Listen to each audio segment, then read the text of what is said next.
On episode 411 of Nintendo Switchcraft, thank you, Mr. Kirby.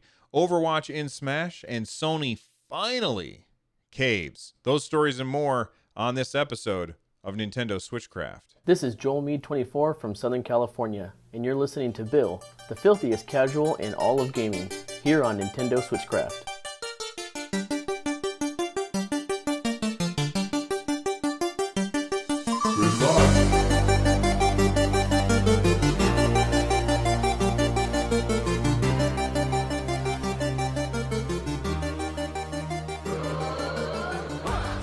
Welcome back to Nintendo Switchcraft, everyone, your source for all news Nintendo related. It is brought to you live every Monday, Wednesday, Friday, and Saturday, except for this Saturday, because I am going to be on the road, and I don't know if I'm going to be able to do a live show. I'll be honest, I don't know if I'm going to be able to record Switchcraft tomorrow at all. I did get an email from somebody who gave me a great idea, and if the email hadn't come in at like 11:30 last night, I probably would have done it for tomorrow, and that is they said have a couple of episodes in the can that aren't really news related, that are just about other stuff. And I was like, oh man, that's a great idea that I could have done and been ready for this weekend, but I didn't think of it. Anyway, if you want to tune in live, you can join us over at twitch.tv/runjumpstomp. This episode of Nintendo Switchcraft is made possible by patrons like you. Just closed my show notes. There we go. You can get Switchcraft and my other content ad-free for as little as $1 by joining the Patreon over at patreon.com/runjumpstomp. And if you want to leave a voicemail like you heard at the top of the show, that's super easy to do as well. Head on over to runjumpstomp.com/voicemail from any device, and I might even play it on the show. Speaking of Saturday, tomorrow's episode, there is a giveaway tomorrow. I probably won't announce it until Monday's episode, but the winner will be notified in the Discord, and I will get the eShop gift code to them as quickly, as quickly as I can. With that being said, let's get started and let's talk all about Nintendo. First off, we want to send out a thank you to John Kirby. John Kirby passed away today. He was 79 years old. And if you don't know who John Kirby is, it's actually John J. Kirby Jr. Mr. Kirby. He was actually an attorney who worked for a bunch of different corporations, companies like Nintendo and Pepsi and stuff like that. And the reason why he is in the Nintendo pantheon is because he is the attorney, or one of the attorneys, that defended Nintendo against Universal. So back in the 80s, when Donkey Kong came out, Mr. Miyamoto took their radar scope, the leftover radar scope. Actually, let me back up just a little bit more. Nintendo made this game called Radar Scope. It was really, really popular in Japan. So they assumed it would be really popular in the States as well. And so they shipped it over to the States, and it was not very popular at all. So they had all of these games waiting. So Mr. Miyamoto was tasked with converting Radar Scope over to a new game. And that new game was Popeye. However, Nintendo could not get the rights for Popeye, so they ended up changing Bluto into Donkey Kong and Popeye into Mario, and Olive Oil into Pauline, right? It was Pauline, right? Yeah. Into Pauline, and then they called it Donkey Kong instead. And Universal sued them, saying that this is way too similar to King Kong, and we own the rights to King Kong. And John Kirby was the lawyer who was defending Nintendo against that. And in a hilarious turn of events, it turned out that in an earlier lawsuit, Universal had proven that King Kong was actually in the public domain and no longer copyrightable. And because they had proven that, Nintendo was like, hey, you can't sue us for that. And not only that, but I think that Universal had to pay all the legal fees and everything. It's a pretty hilarious story. And one of the things, like, Nintendo ended up buying Mr. Kirby a boat called, and they named it Donkey Kong, as a way to thank him for his work.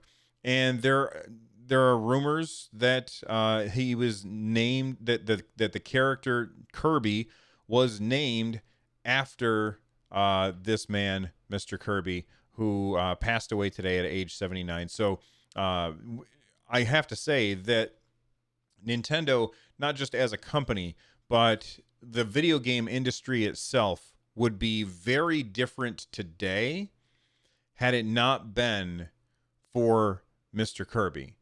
Because, Nintendo would have lost that lawsuit and Universal would have taken a bunch of their money, and who knows what would have happened. So, big thank you to him, and, pour one out for him.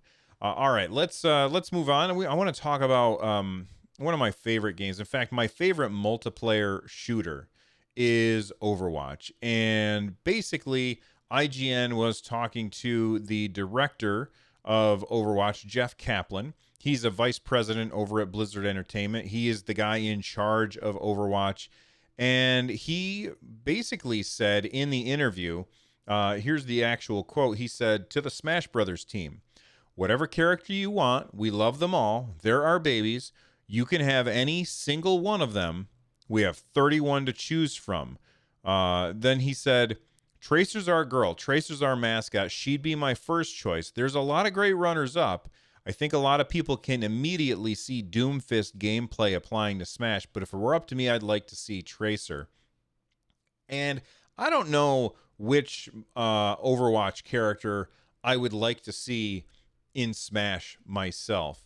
And I would love to know which Overwatch character you would like to see in Smash. In fact, I'm going to tweet out after the show, which actually I'm going to do it right now. Which Overwatch character, and you could probably hear me typing, character would you like to see in Smash?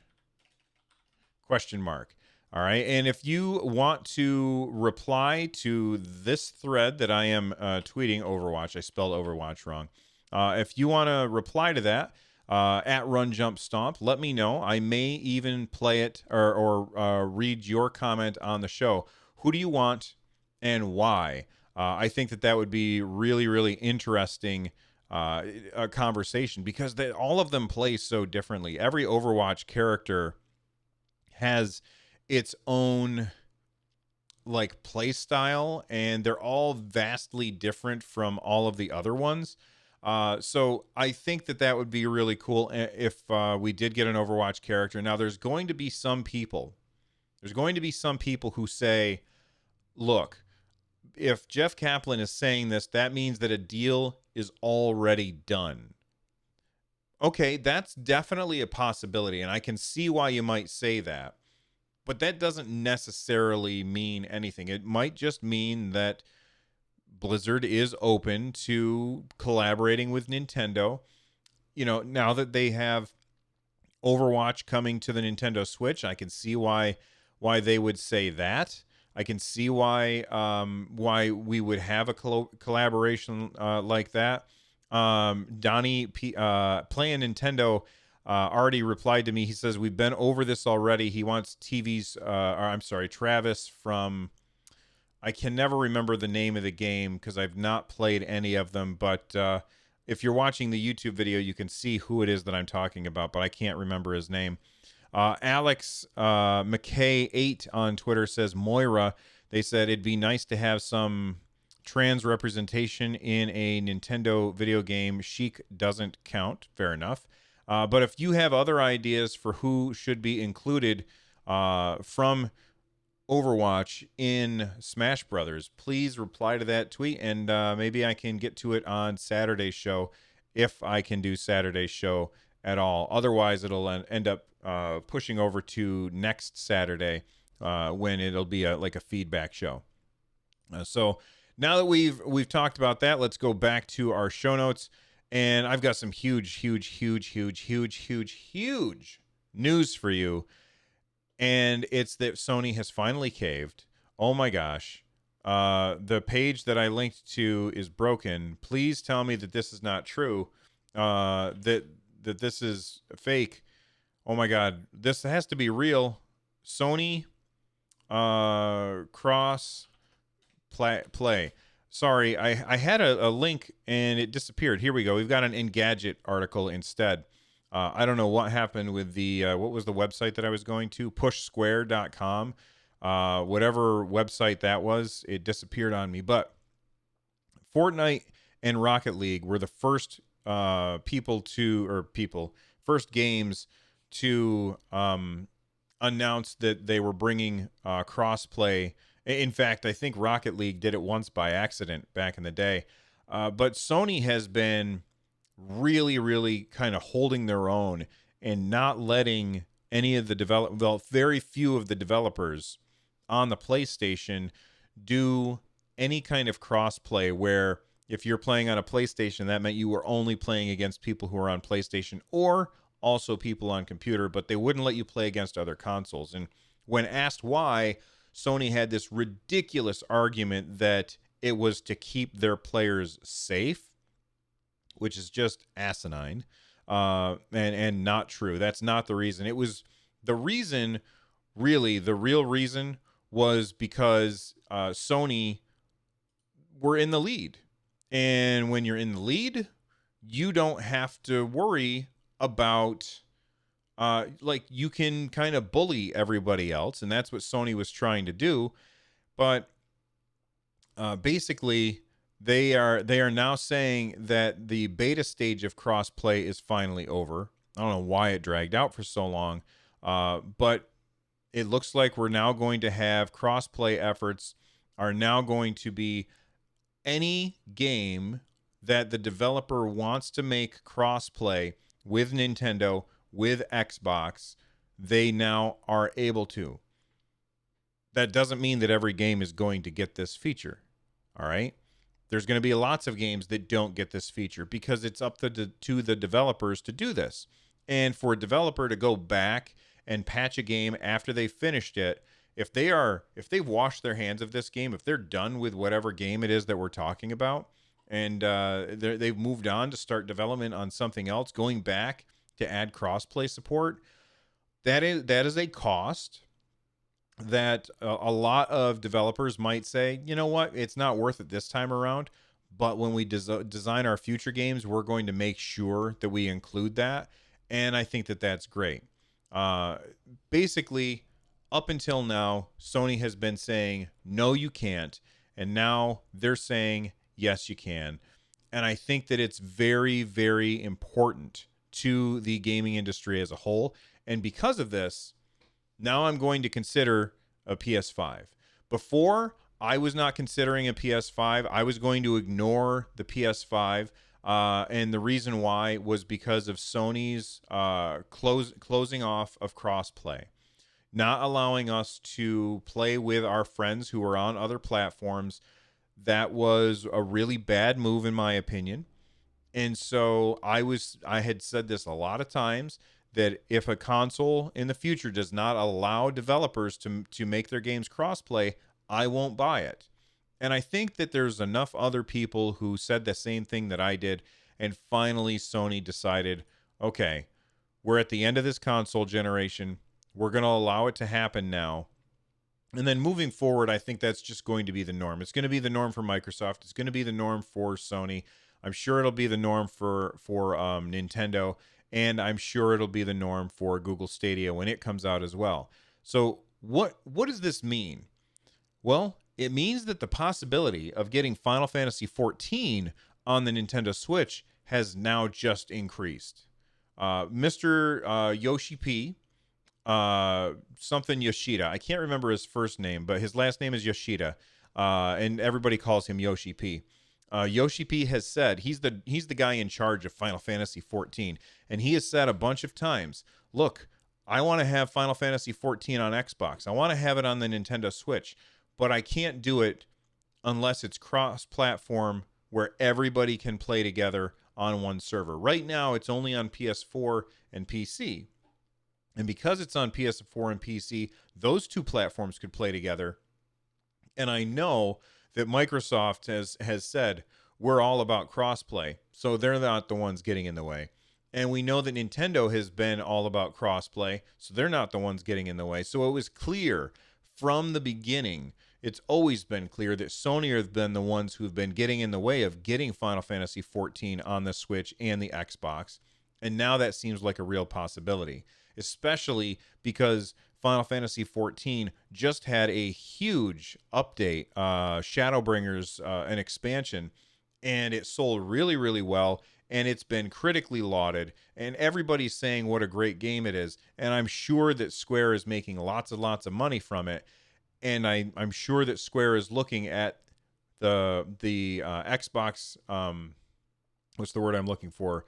The Xbox platform. They're looking at the Nintendo Switch platform, and they're seeing a lot of customers who don't have a PS4 and who don't have a powerful enough PC to run that game. And now they see those customers as potentials, whereas before they couldn't because Sony was blocking them. So I think that this is a very, very important change. This is a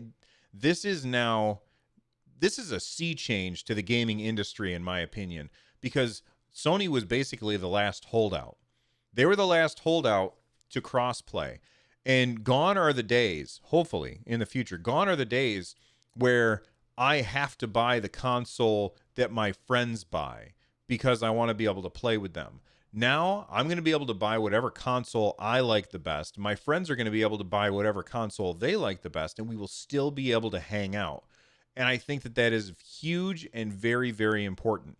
Now, the next thing that I think that we really need to do is we need to get all of the consoles, Stadia, Xbox, Nintendo, PlayStation, PC, we need to get all of them to embrace Discord as a communications platform that goes across all gaming platforms so that we can easily communicate with each other.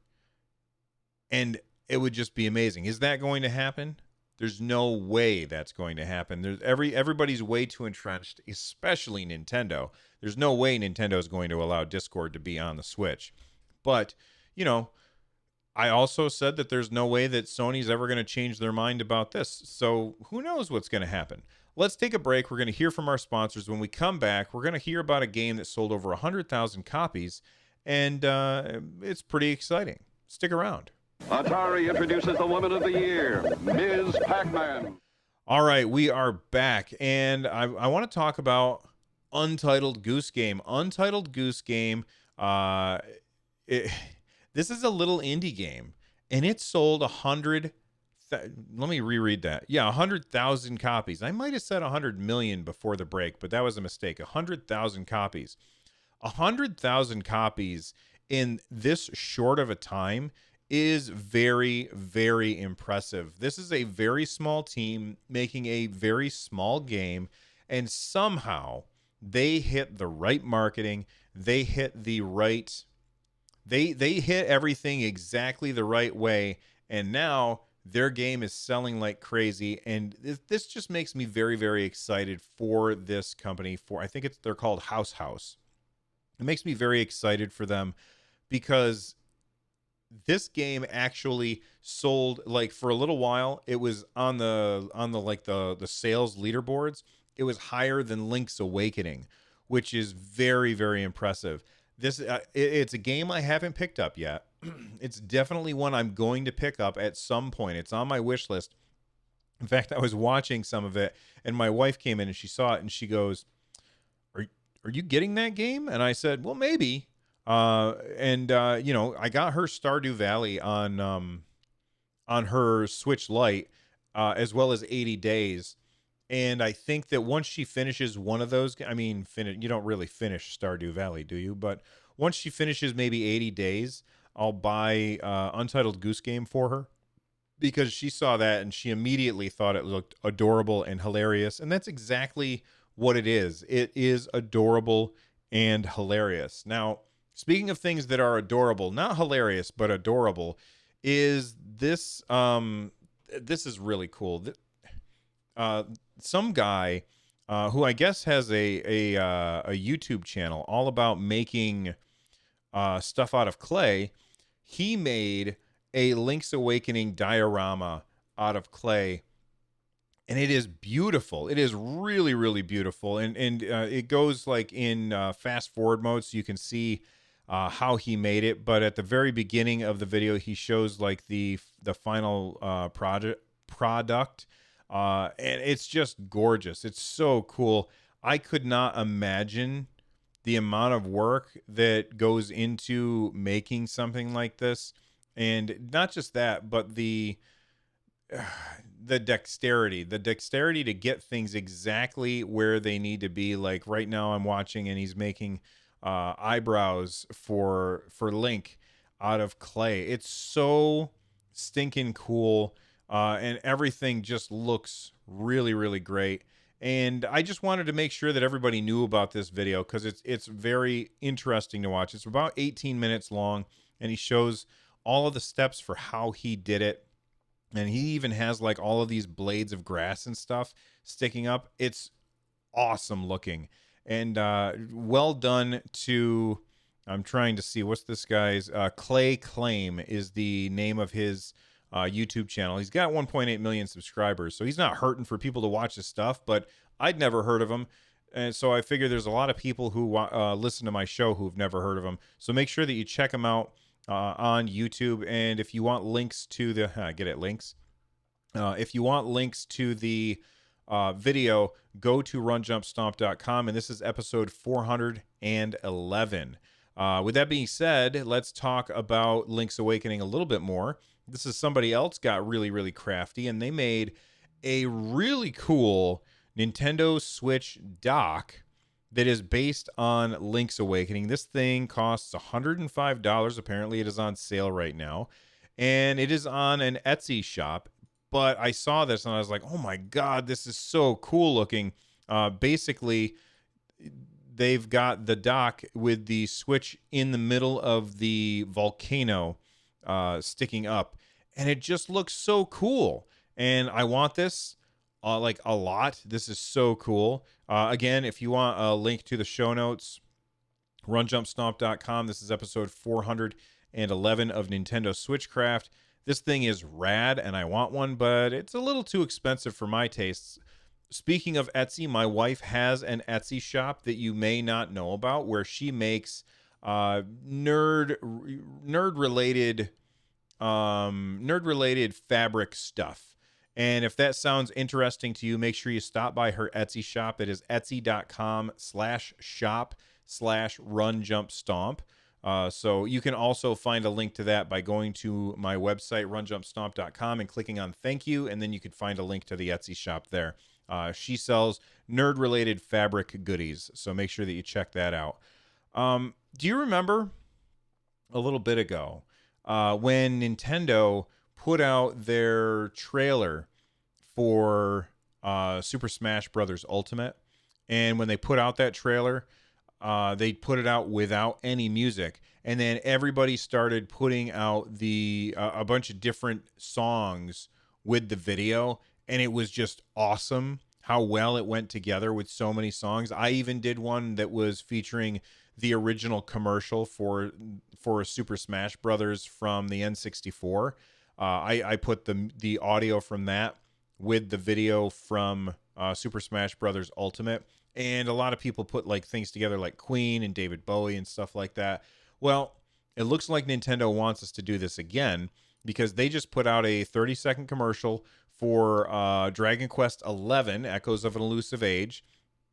And they put it out without any music behind it. So it has like the soundtrack, or not the soundtrack. It has the like the sound effects and stuff like that, but it does not have a soundtrack. So that means my cam is dead. Oh, my cam is dead. All right. Thank you very much, Vaxxer. I'm just going to keep going. Anyway, as I was saying, I got distracted by shiny things. What was I saying? Oh, download the video from YouTube, and I'm going to hit a button. Download the video from YouTube, and what's the word I'm looking for? Oh, match it up with a song of your choice, and then tweet it at me, because I really do want to see what you guys come up with. I think it'll be entertaining, especially if you do it tonight while I am stuck in a hotel and bored. Thank you very much for letting me know that the video froze. I fixed it now. Okay, last thing before we get out of here. The Pokemon live stream is actually happening right now. So I'm bringing it up, and you can see it in the background. Nothing's happening. I don't know if we've missed stuff. I'm sure that we have, but if you did not know about this, they're doing a 24-hour live stream of like this area in the woods, and I assume every once in a while some Pokemon are going to go by. I also assume that we're going to get lots of memes from this that show like something here in the Pokemon Galar region and in this weird forest with big mushrooms and stuff. I think it's cool that they're doing this live stream, and I hope that something really cool is revealed right now. Nothing happened, but that's okay. We can't have everything that we want. Speaking of everything that we want, what I really want is to be able to keep talking to you guys, but I can't. I have to get out of here. Become a part of the community over at runjumpstomp.com/Discord. There's like 600 people in there. Make sure you join us. There's a lot of really fun people in there. We have great conversations. By the way, before we go, I almost forgot. Super Crate Box is now out on the Nintendo Switch. I bought it yesterday. I did a first look. If you go to my YouTube channel, youtube.com/runjumpstomp, you can see me playing just about, I don't know, like 18 minutes of it or something like that. And that game is really, really fun. It's awesome on the Switch. My only complaint about Super Crate Box on the Nintendo Switch is that this game does not have the ability to use the D-pad for some reason, which I think is just crazy. You can't use the D-pad. But the game is really, really fun, and I ended up playing it way longer than I anticipated. It's just such a great game. And the reason why it's such a great game is because there's a risk reward. You end up picking up the guns that you like, and you can stick with that gun, but your score is not going to go up at all. The only way to get more score is to pick up another gun. You pick up the guns by picking up crates. So you might have a gun that you like, but too bad. You got to pick up the next crate in order to get your score higher. And I'm thinking of doing a community challenge. I changed the name of in the Discord, I changed the name of our tournaments channel to Community Challenges or something like that. I think we're going to do a community challenge where if people are interested, and you can let me know in the Discord, where somebody who gets the high score and videos, like takes a video of their high score and tweets that video at me, whoever gets the highest score maybe wins something. I'm not sure yet.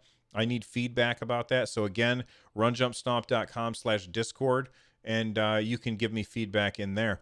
If you want to watch the show live, it's twitch.tv/runjumpstomp. This show is part of the Giant Size Team Up Network. For more information, check out gstu.net. And if you want to support the show, go to runjumpstomp.com/thank-you. The music you're hearing right now is Corneria Star Fox Remix by Noteblock. Thank you all for hanging out with me. I will see you guys next time. Until then, bye-bye.